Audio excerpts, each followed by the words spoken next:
Retiring రూమ్కి వెళ్ళారా? ఎక్కడికి వెళ్ళారు? ఏం జరుగుతోంది అక్కడ? ఫలక్నామా ఎక్స్ప్రెస్ మరి ఎంతసేపట్లో బయలుదేరడానికి సిద్ధంగా ఉంది? ఆ వివరాలు చెప్పండి.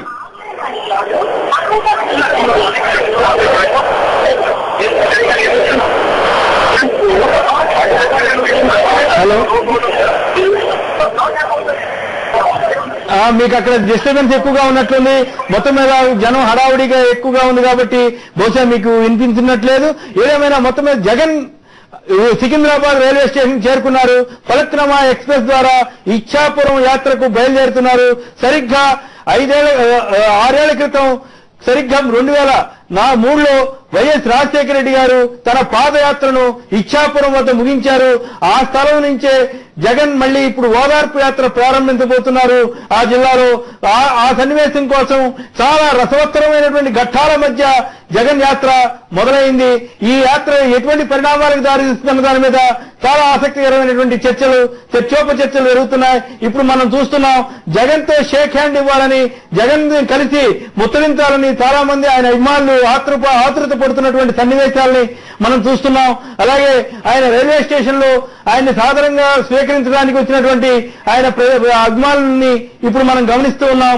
ఇదొక విచిత్రమైనటువంటి రాజకీయ వాతావరణంలో అధిష్టానాన్నే ఢీకొన్నటువంటి సన్నివేశంలో ఇప్పుడు జగన్ ఉన్నారు. ఆ ఇంటి దగ్గర సన్నివేశం చూశాం. తల్లి అట్లాగే పులివెందుల ఎమ్మెల్యే అయినటువంటి విజయలక్ష్మి దీవించే జగన్ ని స్వయంగా పంపించినటువంటి దృశ్యాన్ని, ఆమె మేడ మీద నుంచి టాటా చెప్పినటువంటి దృశ్యాన్ని కూడా మనం చూశాం. జగన్ అప్పుడే బయలుదేరిన టైంలో ఆమె మేడ మీద నుంచి వీడ్కోలకు పలికారు. ఆ సన్నివేశాన్ని కూడా మనం చూశాం. జగన్ ఇంటి దగ్గర నుంచి అభిమానులకు సాదరంగా నమస్కారం చేసి బయలుదేరారు. అక్కడి నుంచి ఇప్పుడే జగన్ నివాసం దగ్గర జగన్ వర్గంకి సంబంధించిన ముఖ్య నాయకులైనటువంటి అంబటి రాంబాబు మీడియాతో మాట్లాడుతున్నారు. ఒకసారి ఆ దృశ్యాలు చూద్దాం. వ్యక్తిగా నేను చాలా బాధపడ్డాను. అదేమిటంటే ఓదార్పు యాత్రకు అధిష్టాన వర్గం అనుమతి లేదని, అది కూడా జగన్మోహన్ రెడ్డి గారు చెప్పారు నిన్న ఆయన లెటర్లో అని ఉటంకిస్తూ, దీనికి దయచేసి శాసనసభ్యులు ఎవరు వెళ్లకూడదు అనేటువంటి ఒక నియమాన్ని, సూచనని ఒక విధంగా చెప్పాలంటే ఒక బెదిరింపుని రోసయ్య గారు ముఖ్యమంత్రి స్థానంలో ఉండి చేయటం అనేది చాలా బాధాకరమైన విషయంగా నేను భావిస్తా ఉన్నాను. నేను మనవి చేస్తా ఉన్నా, డాక్టర్ వైఎస్ రాజశేఖర రెడ్డి గారు మరణించిన తర్వాత ఆయన రక్తం పంచుకొని పుట్టినటువంటి బిడ్డగా, ఆయన ఆస్తికి వారసుడిగా జగన్మోహన్ రెడ్డి ఉన్నాడు. కానీ నిజంగా రాజకీయ వారసుడు, ముఖ్యమంత్రిగా వారసత్వాన్ని పొందిన వ్యక్తి రోసయ్య గారు. రాజశేఖర రెడ్డి గారు కాంగ్రెస్ పార్టీని గెలిపించి అధికారంలోకి తీసుకొచ్చి 5 సంవత్సరాలు రాజశేఖర రెడ్డి నువ్వు పరిపాలన చేయమని ప్రజలు ఇస్తే, హఠాత్తుగా మరణిస్తే ఆ చైరు రాజశేఖర రెడ్డి గారి దగ్గర నుంచి వారసత్వంగా నీకొస్తే, నిజంగా నువ్వు కూడా ఎవరైతే మరణించారో వారిని ఓదార్చవలసిన బాధ్యత ఆ చైరు వారసుడిగా నీకు కూడా ఉందనే విషయాన్ని రోసయ్య గారు మీరు మర్చిపోయారు. అది మీరు మర్చిపోతే, పార్టీ నాయకత్వం మర్చిపోతే, రక్తం పంచుకున్న బిడ్డ, స్వభావాన్ని పంచుకున్న బిడ్డ మర్చిపోలేదు కాబట్టి చేస్తుంటే దానికి ఇన్ని అడ్డంకులు ఎందుకు సృష్టిస్తున్నారు చెప్పండి. మనం చేస్తా ఉన్నా పెద్దలు, మీరు రాజకీయంగా ఎంతో అనుభవం ఉన్నవారు, సీనియర్ నాయకులు, వరుసలో పెద్దవారు, కాంగ్రెస్ పార్టీలో ఆటలు పోటులు చూసినటువంటి వ్యక్తులు మీరు జగన్మోహన్ రెడ్డి గారికి ఇన్ని ఇబ్బందులు పెట్టి 8వ తారీఖున పుట్టినరోజు పండుగ అయితే 7వ తారీఖునే శాసనసభ నిర్వహించడానికి ఉపక్రమించారే. రాజశేఖర రెడ్డి గారు రుణం తీర్చుకోవటం ఇదేనా మీకు? నేను అడుగుతా ఉన్నా. పెద్దానికి అధిష్టాన వర్గం అనుమతి కావాలి అంటున్నారు కదా మీరు పెద్దలు. నేను అడుగుతా ఉన్నా ఒక సామాన్య కార్యకర్తగా,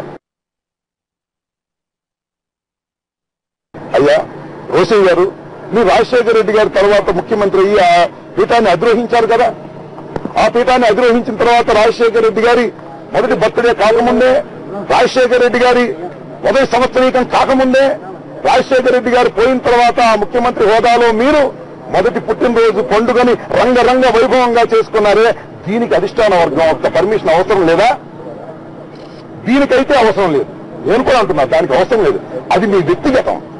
ఇది కూడా జగన్మోహన్ రెడ్డి గారి వ్యక్తిగతం అని ఎందుకు ఆలోచించలేని అడుగుతా ఉన్నా. దయచేసి మీ స్థాయి తక్కువ మాటలు దయచేసి జగన్మోహన్ రెడ్డి గారి గురించి, రాజశేఖర రెడ్డి గారి గురించి మాట్లాడితే సహించలేకపోతున్నామని మనం చూస్తున్న పెద్దలు ఇప్పటికైనా మీరు ఆగండి మాట్లాడతాను అబద్ధాలు చెప్పేవాళ్ళు పెద్ద మొబైల్ బయలుదేరారు. నేను మనవి చేస్తా ఉన్నా, ఇది తగింది కాదు. మీరు ఏదైనా జగన్మోహన్ రెడ్డి గారు నాలాంటి వ్యక్తి తప్పు చేస్తే మందలించవలసిన మీరు ఈ రకంగా చేయటం సరైనటువంటి పద్ధతి కాదు. పెద్దలు విశాల హృదయంతో ఆలోచించండి. ఈ సమస్యకు పరిష్కారం కనుగొనవలసిన మీరే ఈ సమస్యకు పగపగ మండే విధంగా ఆజ్యం పోయడానికి ప్రయత్నం చేస్తున్నారనేటువంటి భావన ఇవాళ మీ స్టేట్మెంట్ ద్వారా నాకు అర్థమవుతుందని మనం చేస్తా ఉన్నా, ప్రజలకు అర్థమవుతుందని మనం చేస్తా ఉన్నా. మీరు ఎన్ని అడ్డంకులు పెట్టినా, ఎంత పద్మవ్యూహాన్ని రచించినా, జగన్మోహన్ రెడ్డి గారి శ్రీకాకుళం యాత్ర, రాజశేఖర రెడ్డి గారి ఓదార్పు యాత్ర, ఆయన మరణించిన తర్వాత వారిని పలకరించే యాత్రను భగ్నం చేయడానికి మీరు ఎన్ని కుట్రలు కుతంత్రాలు ప్రయత్నం చేసినప్పటికీ కూడా ప్రజల ఆశీర్వచనాలు, ప్రజల యొక్క ఆశీస్సులు జగన్మోహన్ రెడ్డి గారికి ఉంటాయనే వాస్తవాన్ని కూడా దయచేసి గమనించవలసిందిగా మిమ్మల్ని రోసయ్య గారిని మరీ చేతులెత్తి ప్రార్థిస్తా ఉన్నాను. దయచేసి మీరు సావధానంగా అర్థం చేసుకోండి. హైకమాండ్ కు చెప్పి ఆయనకి పర్మిషన్ ఇప్పించే విధంగా ఇప్పటికైనా ప్రయత్నం చేయవలసిందిగా నేను కోరుతూ సెలవు తీసుకుంటున్నాను. జగన్మోహన్ రెడ్డి నాయకత్వం మీరు ఊరికినే